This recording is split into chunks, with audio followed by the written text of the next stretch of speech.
Welcome to another tutorial. This one is quite special for me, because Rachmaninoff is one of the composers who have influenced me the most. Today I want to give you an idea about the sound world of this prelude. I will talk about voicing, timing, the pedal, and I will explain what is the musical message here for me. Let's start with the right hand. We have two layers, the bass notes and the chords. What's really important is to understand that here they have different functions. Let's start with the bass notes. It starts with the main motif, which will be repeated many times throughout the piece. To me, it has a character that generates a lot of tension in this music. So whether played strong or soft, I will try to play them kind of heavy and very deep. So try pressing the keys a little deeper and stay as long as you can, in the necessary time frame of course. My approach would be something like this.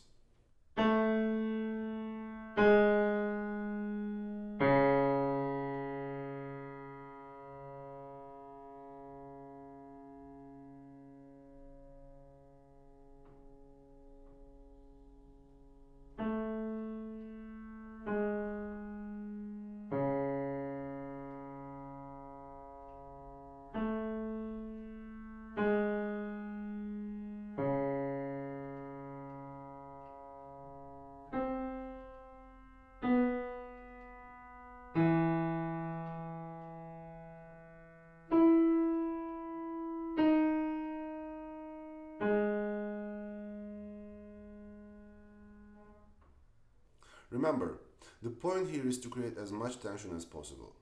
In this way, there can be a nice contrast between the bass and the chords. Now let's talk about the chords. In my opinion, they have a little more fragile and cold character. I would play them softer comparing to the bass notes. It is not really easy though, because bass notes are single, and if we approach both layers in the same way, the chords are naturally going to sound louder. So we need to pay extra attention to playing them very soft. Of course, I don't want to hide them completely, so I would play the top voice a little brighter.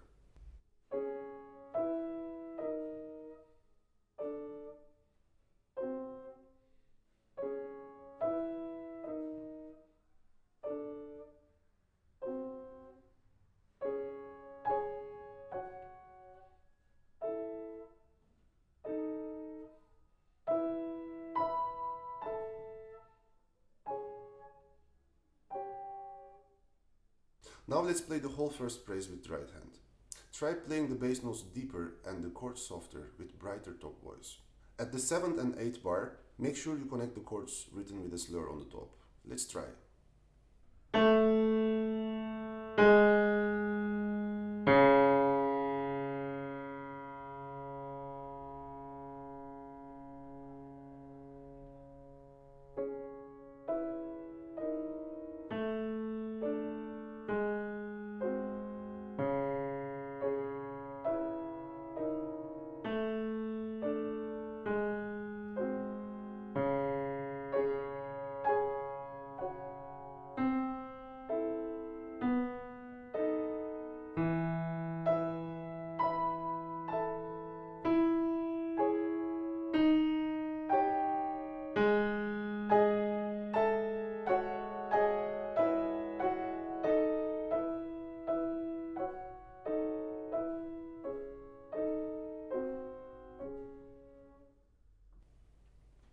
Alright, let's move on to the left hand. Probably you already imagined what kind of approach I will have, because there is a very similar texture as in the right hand here. We have bass notes with lots of tension and very shy but touching melodic chords. Let's try only the bass first.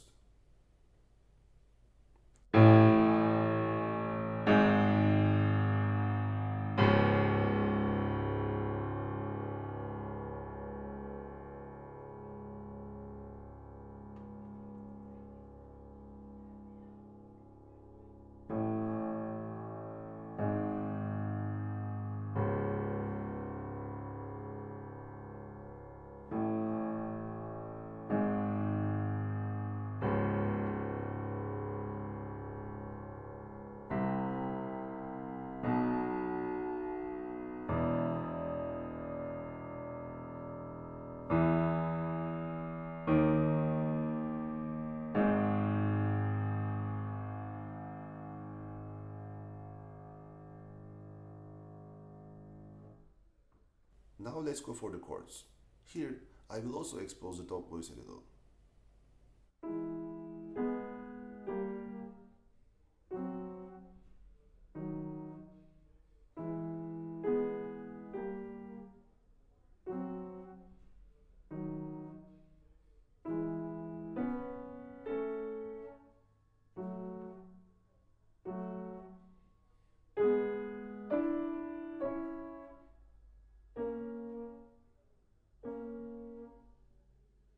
I have to admit, it is quite challenging to expose the top voice with both hands, especially when you play them together. You could also play the left hand chords simply soft and expose the top voice only with the right hand chords. When you feel more comfortable to play this piece, you can always challenge yourself to try it with the left hand as well. Now let's play the first phrase with the both layers, the bass and the chords. Also here make sure to connect the chords in the last two bars, as they are equipped with slurs.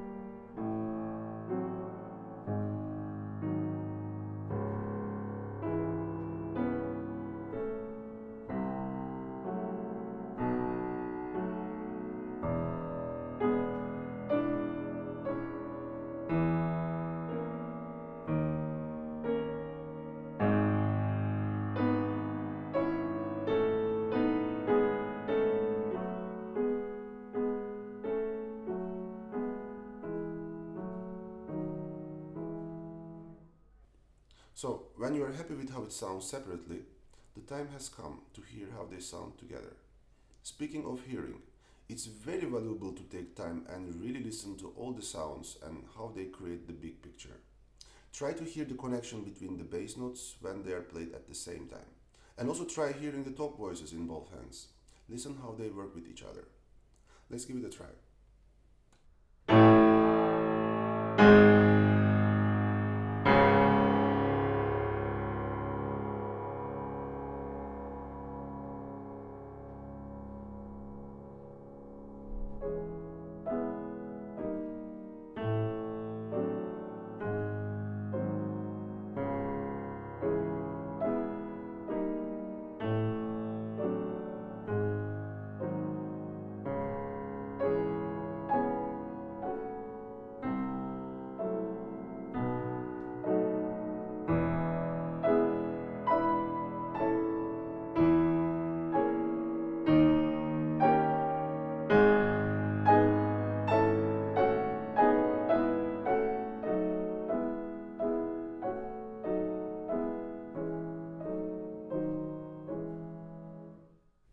I want to talk about the pedal.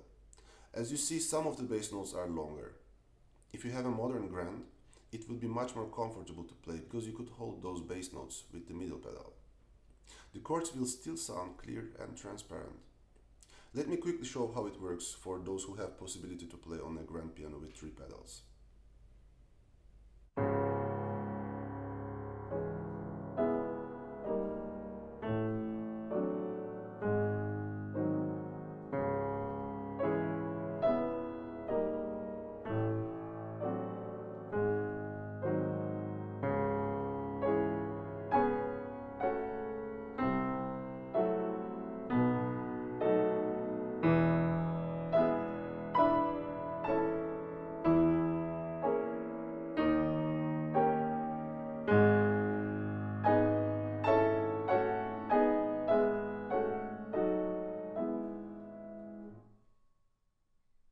So you need to press the middle pedal right after you press the bass notes. As long as you do this very precisely, you can use the right pedal after with the chords and they will sound clear. Today I want to focus on the other option, which is a little more complicated. I will explain how we can do only with right pedal for those who don't have access to such an instrument. So it works with any kind of piano that has a sustained pedal. I said complicated because if you simply keep the bass notes with right pedal while playing the chords, the harmony will get mixed up. The last chord of this group will create too much of a harmonic blur.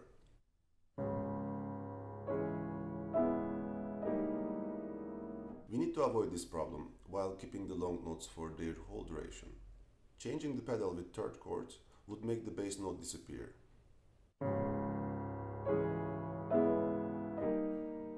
So we don't want that.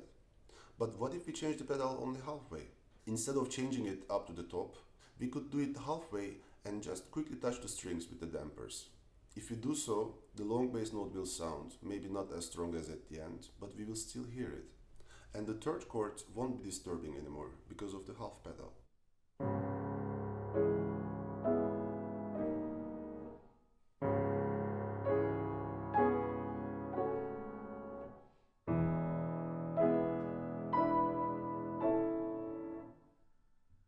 Seventh bar, I would play with the same idea.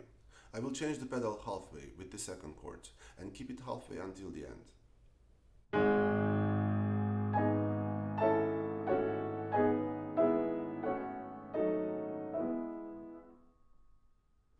This is my general approach with the right pedal.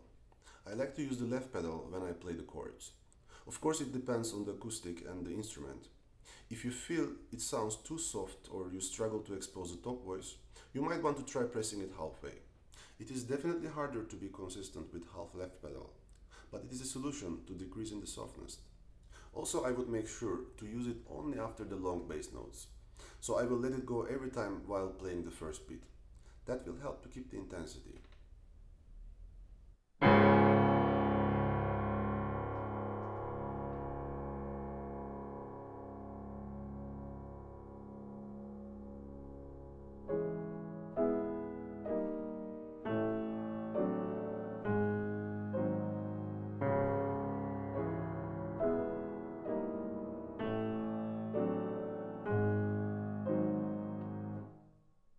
If you find it very difficult to control both pedals at the same time, try mastering the right pedal first. When you feel comfortable, you can start adding the left. Before we move on to the next part, I want to talk about phrasing. In the first part we have two phrases. First one is 8 and the second one is 6 bars long. The phrases are created out of a specific motif which is repeated several times. Let's first shape this specific motif before we decide how to design these phrases. These chords function as a melodic element here. Therefore, I highly recommend to play only the top voice first. This will help you to visualize the melody and the phrasing comfortably.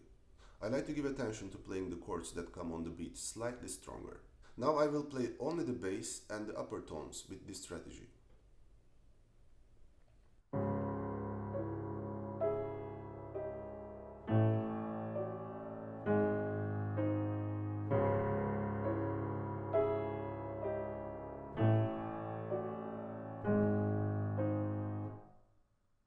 It already has better feeling of timing. What I am not happy enough about is that it sounds a little bit square this way, almost like a march. We can solve this problem pretty easily actually. Now I'll play slightly stronger the first chord. It will help to sound more melodic.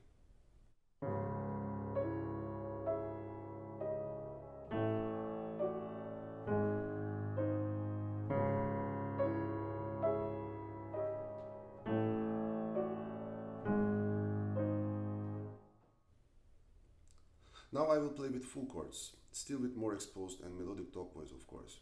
Here we go.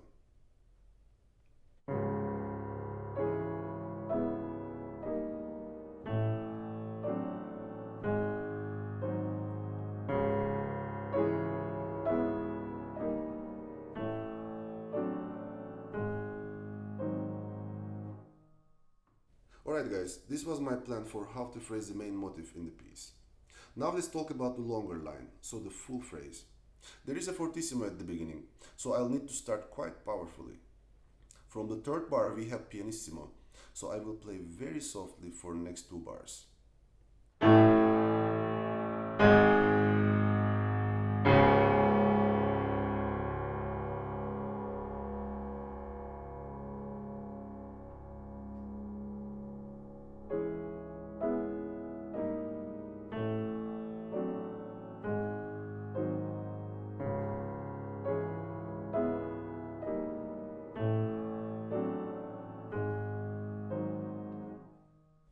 In the fifth bar, although there is no dynamic change written in the score, I want to play with a little more sound as we go to a higher register, just a little bit.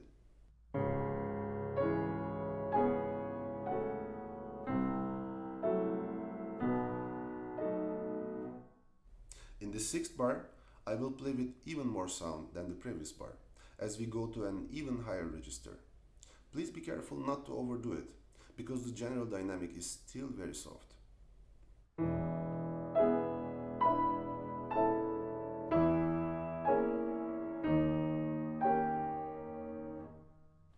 In the seventh bar, we have a different dynamic on the scores, mezzo forte. Now it's time to play with significant change in sound in the seventh and eighth bar. Make sure you still expose the top voice and connect them as much as you can. In the last bar, I will change the pedal with each chord because the long note is not there anymore.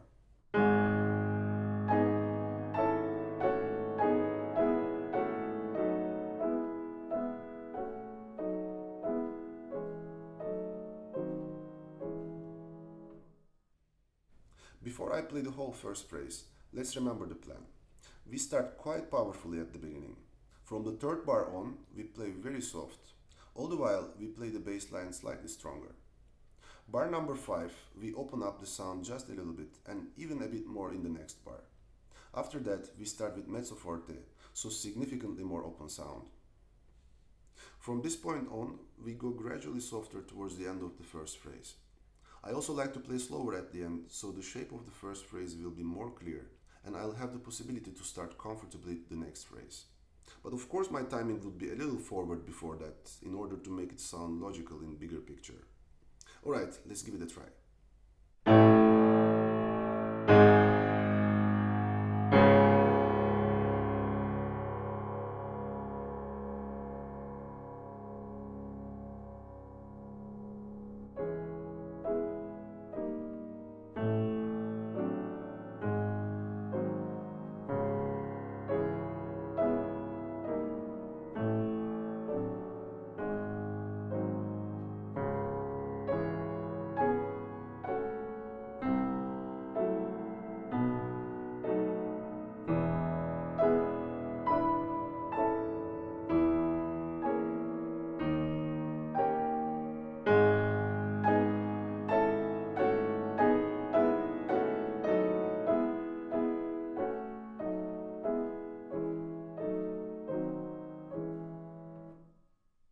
Please try it in very slow tempo, because it is quite a challenge to do it properly and it will probably take some time.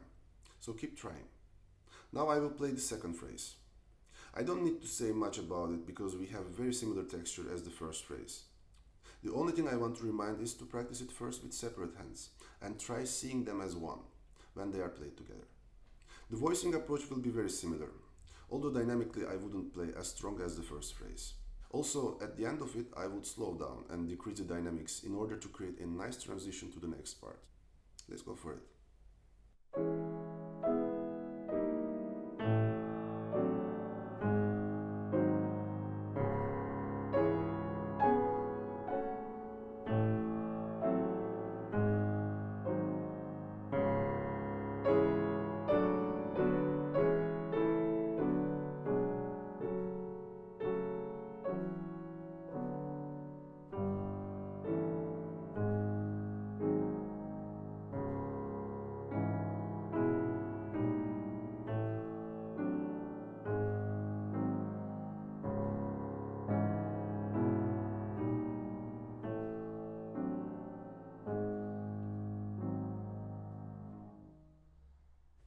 That was all for the first part of the piece. Please put enough effort in it, because in the last part we will have a very similar strategy with a different dynamic plan. So when you learn the first part, you are already done with half of the job. Let's move on to the middle part. We have very different texture compared to first and last part of this prelude. Both hands have two voices, so it is quite a polyphonic part with 4 different layers.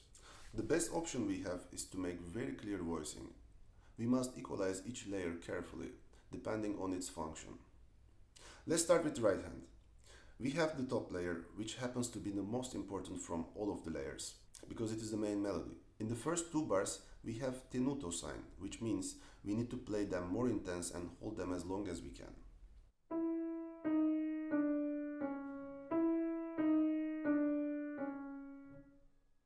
next two bars, we don't have tenuto anymore, so I would play them much lighter with increasing and decreasing the dynamic.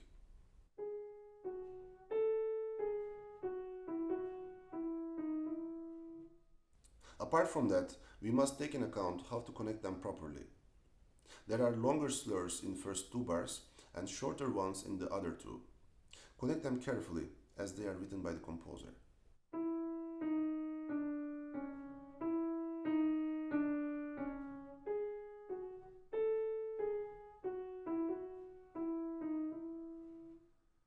Alright, now let's take a look at the second layer. In order to expose the melody nicely, we must play the second layer much softer. It has accompanying role, therefore we must play it much lighter. Try connecting each triplet group carefully while playing the top layer brighter and legato.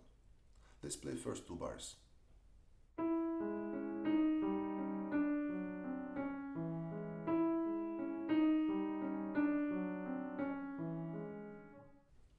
Please play it slowly until you can do voicing comfortably here. Let's take a look at the next two bars. Pretty much the same plan, only with a little lighter top voice with increasing and decreasing the dynamic. Still with lighter triplets.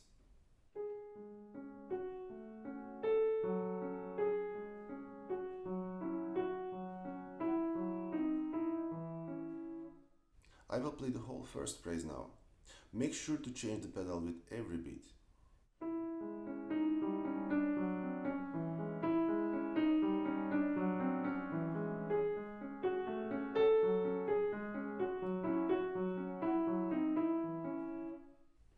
This will be my general approach in the middle part, until I get to the culmination of this piece.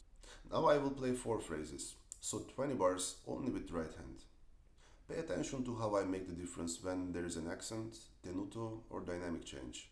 You will also hear the differences in the texture, when I play short or longer slurs.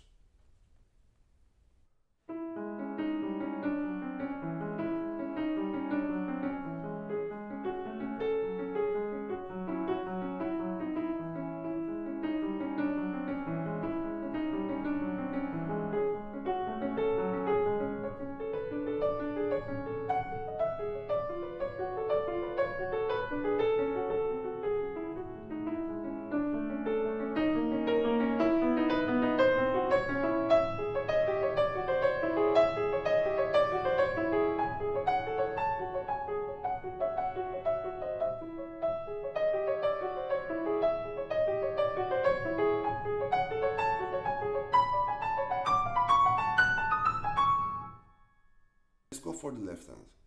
It is more simple compared to the right hand, but we still need to play with clear voicing. Try playing the lower layer softer and the upper one more intense in first 2 bars.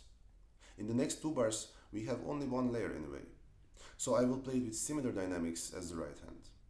Of course, let's not forget to pay attention to the slurs as well. Here we go.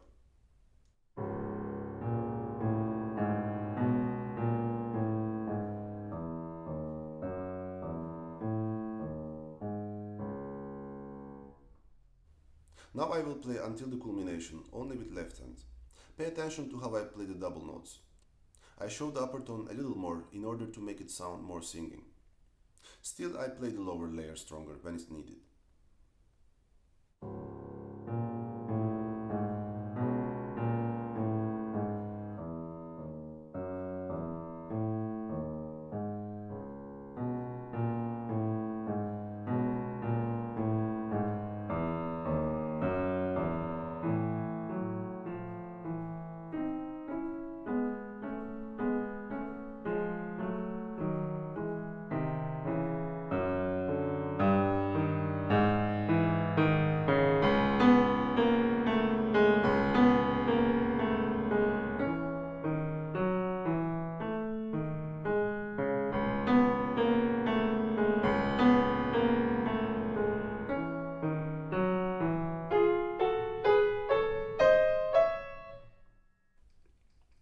Before I play it in the actual tempo that I imagine, it is important for me to mention that I don't feel this middle part needs to be extremely fast. I think there is no need for dramatical speed change, rather to play around with it. Rachmaninoff wrote Agitato for this part. In my opinion, we need to play agitated, excited, in a way nervous, but not super fast. Perhaps you can go with each phrase slightly faster in order to make it feel more exciting. But try to keep it in control to be able to make big explosion with the last section of the middle part. Let's try.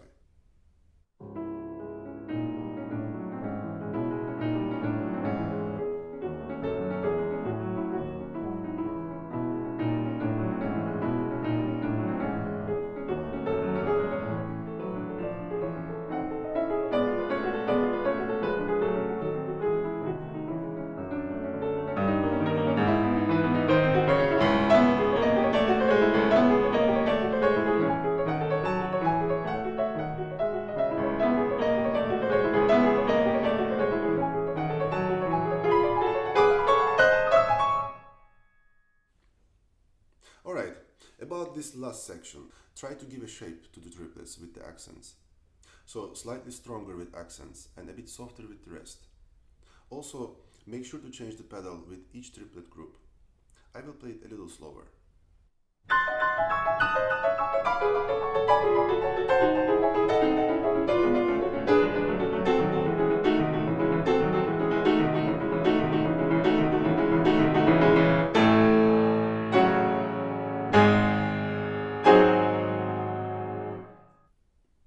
Alright guys, that was all for the middle part. Now I'll talk a little bit about the last part. No need to go much in detail, because although it is the most powerful part, the concept is still pretty much the same. As we did in the beginning, try to make a difference between two layers with both hands. Of course it is a little tricky, because it is much harder to make clear difference when we need to play too soft or too loud. I think the way we attack the keys will help us a lot with producing different sound, while playing powerfully. As you see in these two bars, which have transition roll to the last part, Rachmaninoff puts it very clearly on the scores. The bass character with both hands is sforzando, and the melodic character is only fortissimo. So both quite powerful, but the bass even spicy and sort of aggressive. I will try with a little sharper attack when playing the octaves. Try using more of your back muscles instead of only arms. And we still need some flexibility in the wrist. Maybe not as much as when we play softly, but it is still crucial to try to reflect any kind of power with some flexibility. It will give much fuller sound, and it is also better for your posture. Only with arms and not flexible wrist, we get sort of metallic and even disturbing kind of sound. So try pushing the keys from your back with flexible arms and wrists.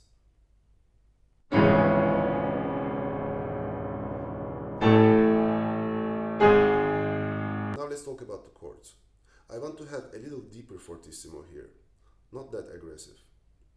It is quite simple to change the color here actually. Only you will need to repeat it until you get comfortable with it. We have to play the chords with more flexible wrist and less force from back muscles in order to play it less aggressive and more melodic. I would still play the top voices a little brighter to make it sound more melodic.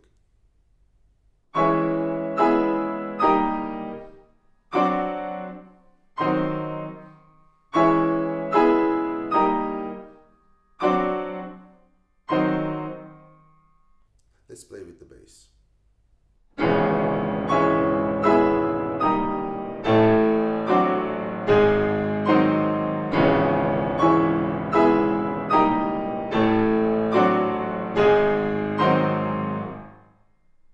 As you've heard, although everything is quite powerful, we can still hear the difference between two layers. For the last part, this will be my general plan. Now I'll play it until the coda. My phrasing and timing will be pretty much the same as in the beginning. Of course with lots of power and clear voicing. The last two bars I will significantly decrease the dynamics to be able to prepare the atmosphere for the coda.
Before I play the whole piece through, I want to say a few words about the coda. It is probably the calmest and the coldest part of the whole piece. Make sure to play it with very calm timing. I even like to stretch it a little. I still stick to my general idea and play the bass a little stronger compared to the chords. And the chords have much brighter top voice.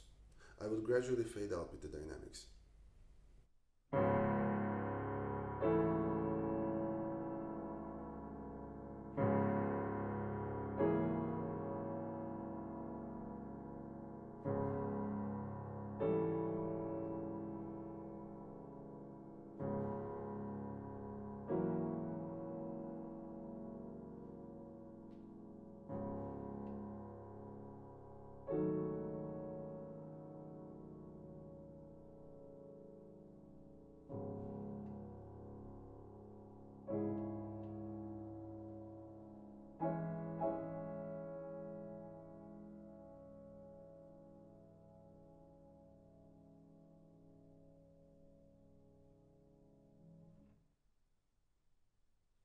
Alright guys, that was all I wanted to tell about this piece.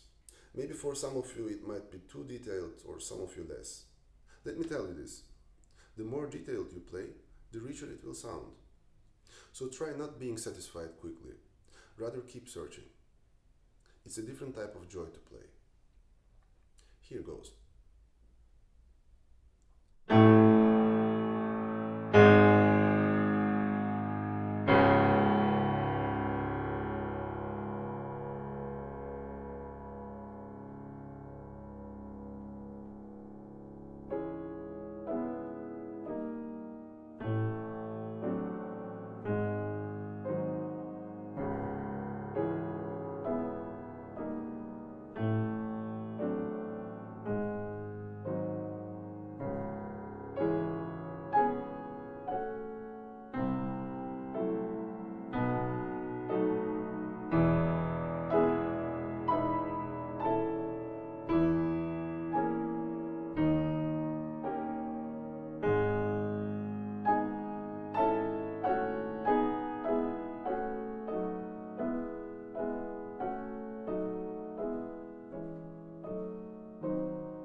That was it.